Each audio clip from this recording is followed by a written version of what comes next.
इयत्ता 8वी गणित सराव संच 12.2 शाब्दिक उदाहरणं आपण आज सोडवणार आहोत. उदाहरण दिलंय, वाचूया आपण. आईचं वय मुलाच्या वयापेक्षा 25 वर्षांनी जास्त आहे.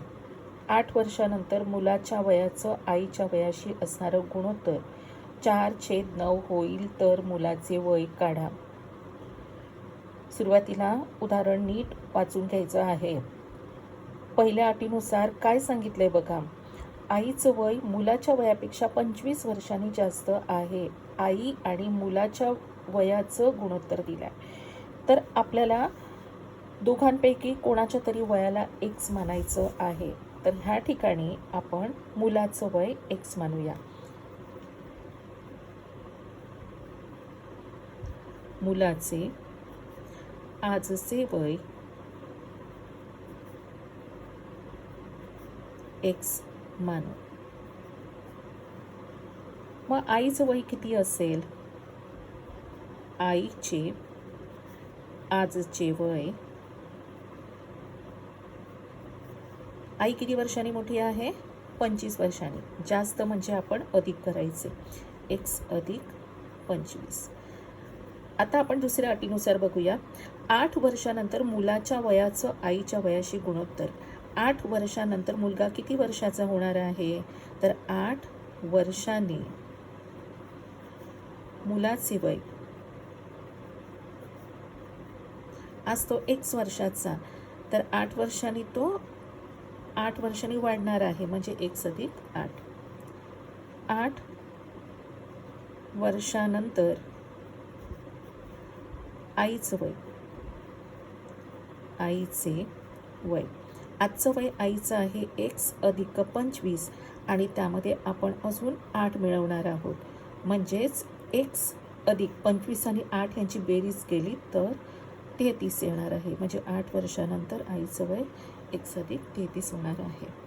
पुढच्या अटीनुसार आईच्या वयाशी असलेलं गुणोत्तर 4/9 होईल. त्या दोघांचं गुणोत्तर आपण लिहूया. गुणोत्तर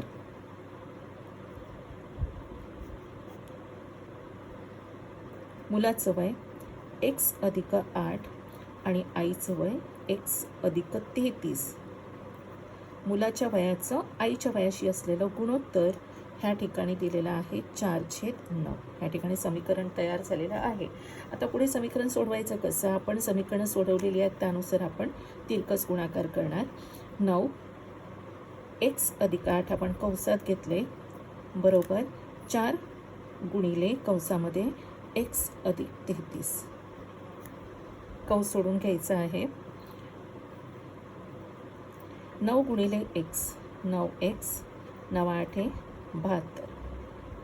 4 गुणिले x, 4x अधिक 33 गुणिले 4, 4×3 12चे 2, हातचे 1, 4×3 12 ने 1 13, 132. त्यानंतर स्वरूप पदे एकत्र आणूया आपण. 9x पलीकडे 4x धन होते, आपण ह्या ठिकाणी घेतल्यानंतर ते ऋण झाले, ऋण 4x बरोबर 132. 72 अधिक होते, आपण वजा केले, वजा 72. 9x मधून 4x वजा करा, राहिले 5x बरोबर 132 मधून आपण 72 वजा केले तर राहत आहेत बघा आता 132 वजा 72. आपण ह्या ठिकाणी 132 वजा 72 करणार आहोत. 132 वजा 72. 2तून 2 गेले 0, 3तून 7 जाणार नाही, आपण 13तून 7 घालवले, किती राहणार आहेत? 6. म्हणजेच ह्या ठिकाणी 132 वजा 72, ह्या ठिकाणी आपण लिहिले 60. 5x, 5 गुणिले x गुणाकारच्या उलट क्रिया आहे भागाकार, म्हणजेच आपण ह्या 5xला 5ने भागणार आहोत. तसंच 60ला सुद्धा आपण 5ने भागणार आहोत. 5×1 5, 5×1 5 आणि इथे 5×1 5, 5×2 10, 12. x बरोबर 12. ह्या ठिकाणी आपण x मुलाचं आजचं वय मांडलेलं आहे आणि आपल्याला मुलाचं आजचं वय द्यायचं आहे, म्हणून लिहूया मुलाचे आजचे वय बरोबर मुलाचे आजचे वय बरोबर 12 वर्षे आहे. तर ह्या पद्धतीने आपल्याला हे शाब्दिक उदाहरण सोडवायचं आहे.